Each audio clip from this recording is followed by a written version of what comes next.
Yes, my love. In the last month, things have really taken off for John and I. We got Sawyer back, which is the most important of all. There's a dragon! We have a house. We're buying another car. We got a dog, who is my service animal. You are going to do it. We're going to do it. John and I have been working towards having our family together for over a year and a half, and it's surreal. Thank you. I have bad days, I have problems, but my favorite part of the day is waking up and having my husband next to me and knowing my child is asleep in her room and is gonna come in as soon as she wakes up and crawl in bed and snuggle with me.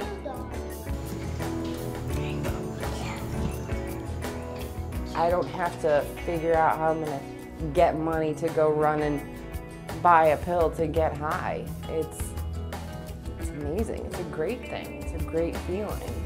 So that's where I'm at.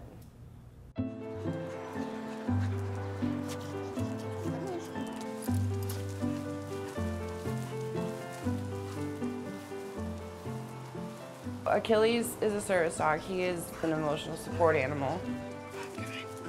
I suffer from PTSD from my first daughter, Peyton's accident, when she was killed. So he helps if I am slipping into kind of an episode. When I sleep, I have really bad flashbacks.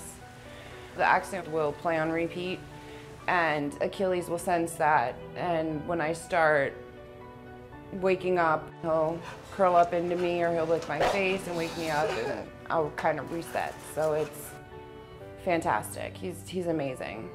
Drop it! Whoa! Daddy! He's tougher than you are, that's for sure. Drop it. To have Sawyer back, it's like starting at square one. John and I have regained full custody of her. Excuse me? I have a lot of catching up to do. No, don't put We've changed our schedules, and I've stepped back in my career so I can be home with her. Come together. The fear of parenting is overwhelming at times. I'm scared to be judged for doing the wrong thing. Watch what you're doing, one step at a time. I'm scared to have her taken away again. I don't know that I would be able to handle that. So that thought alone is terrifying. This is a great hospital. It is. You have a big overhang too. Yeah, on both sides. Yeah. Same on both sides. Yeah, I mean, that's so great. Like you can put 3 cars back here. Mm-hmm. So how are you adjusting to all of your changes? You know, it's been taxing. It's a lot all at once, so I don't know if I'm necessarily handling all of it well. Why wouldn't you be handling it all well? It's everything all at once. Is it harder than you remember with Sawyer? Yeah. It's like having a newborn that's walking and talking, so. She's great though. She is.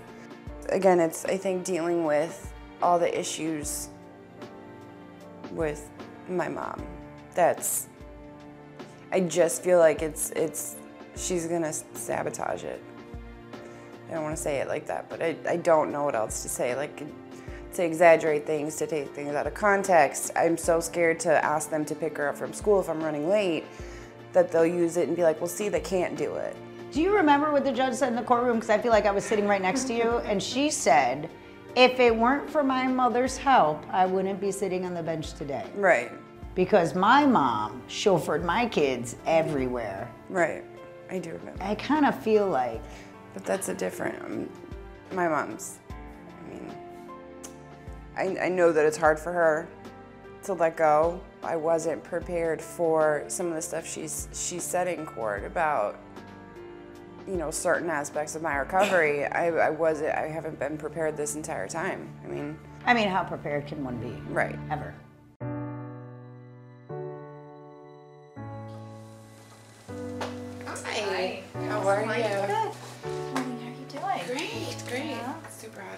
You ready? Let's go. I like Dr. Aries Romero. She's got this understanding about her and this. It was very easy to open up to her. It was very easy to let her into my life and tell her about my past, which I don't tell a lot of people about. So when I was walking in, I ran into a girl that I went to detox with. Okay. She's back using, so that was kind of a reality check to see somebody who's where I started and where I am now. It's one of those kind of surreal moments. Did you guys start together? Yeah. How did it make you feel when you saw her? I was grateful, actually. I mean, I know that's sad. I feel sad for her, but for me, it's a reality check. That's where I could be. That's where I could always go back to. But Day by day. But it does make you feel like I've been able to accomplish so much, right? yeah, it's not the first time I've run into somebody like that, but it's the first time I've actually had a conversation and seen the emotion behind it and actually remember how I felt when I was using. Did it bring up any cravings, any feelings of cravings when you saw her? Absolute opposite. Well, you know, she can always come in for help. That's what I told her. I said, you know, there's a clinic inside. And she said, yeah, but you know, with Suboxone, I was like, I've heard, you know, a lot of excuses when it comes to Suboxone. Suboxone it's an opiate blocker. It eases the discomfort when you're choosing to come off of opiates and opioids. There is not that thought of getting high because Suboxone takes that away. Yeah, there's a lot of misconceptions, right, about Suboxone. And prejudice also. Right. I think the further I've gotten into recovery and the longer I've been on it, I've plateaued in my recovery just because I'm kind of using it as a crutch at this point. Why do you feel it's like a crutch? Because there aren't any cravings with Suboxone. I can't chemically get high, I know that. So there's not that what if scenario because there's that I know I'm gonna get sick. While I'm in this process and I have the people around me with the courts and the drug testing and all that, that for me to continue to come off and taper down gradually. I think And that's the goal. Right.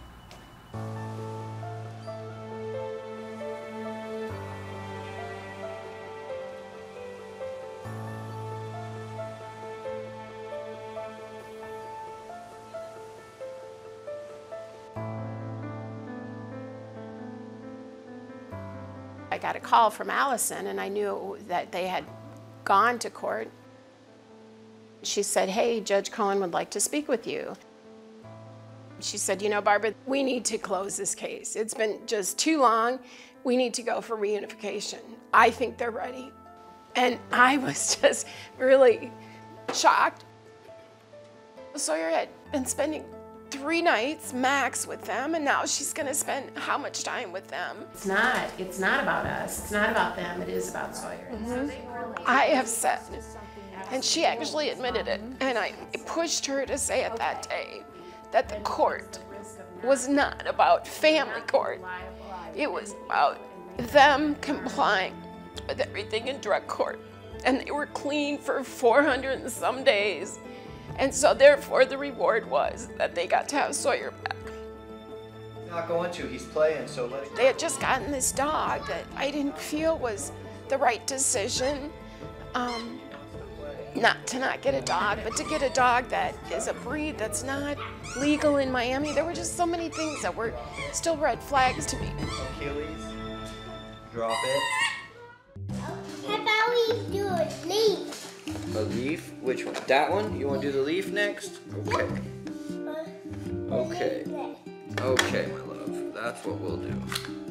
Your wish is my command. I think we've both showed that this isn't just something that we're doing for today. This isn't something that we're just doing to get our daughter back. This is a life change that we've made. We've due diligence, hard work, consistency. We have consistently gone into the courtroom and had thing after thing after thing put in front of us. And instead of reacting, we've taken a step back, we've looked at it, and we've addressed the issue and we've moved forward. Right. I just think in due time they'll see. They will see that we're serious about this, that Allison is a good mother, that she's a great mother, that I'm going to be a good father, that we are going to be great providers for our daughter. So, you know, it's definitely been difficult for us to swallow the pride and, you know, eat that humble pie, but we messed up. We're here because of our mistakes. Sawyer didn't do anything. My mom didn't do anything. It's us having to, you know, make amends and just keep trucking forward and implementing the things we've learned through this process. I'm gonna be blunt. I don't know how to fix things between my mom and I. I've genuinely tried. I look at things from her perspective. I can't imagine what she's going through. You know, my dad was an addict. From the time I can remember until the day he died, my dad was drinking. So, and then, you know, 3 years later, here I am picking up an addiction, and she has to then deal with that. Take a deep breath. She's been nurturing this child almost, I mean, she was in the delivery room with me. She cut the umbilical cord. She's as much a part of her life as I am, as John is. Now what? And I understand she's trying to protect Sawyer, but it's at the cost of our relationship. And that, to me, it's difficult. I think right now it's just that wound is too fresh.